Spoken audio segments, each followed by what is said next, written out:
funding tonight. Our Pennsylvania Capitol correspondent Kara Jeffers is breaking down where budget goals set in February stand tonight and what has the power to sway negotiations. Trains, pot, and tax cuts.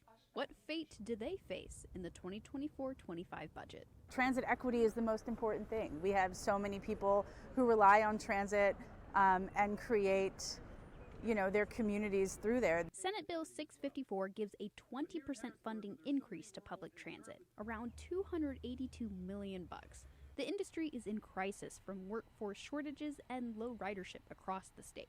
Without a significant fund increase this year, service and job cuts are expected.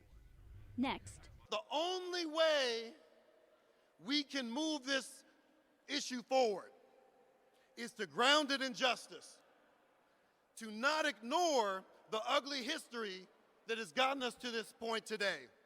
Shapiro pitched legalizing cannabis as a revenue source in February. The House Health Committee did hold public hearings this spring, but with opinions still charged on how to regulate the industry, major legislative action is not expected this year.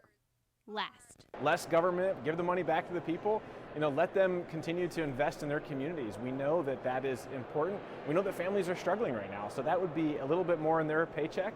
Republicans want to cut personal income tax by 0.9% and get rid of an energy tax. If enacted, the state would lose $1.2 billion in revenue for 2024-25. The GOP has thrown the cuts in as a bargaining chip against the plethora of state program increases Democrats have on the table. In Harrisburg, I'm Kara Jeffers, Erie News Now.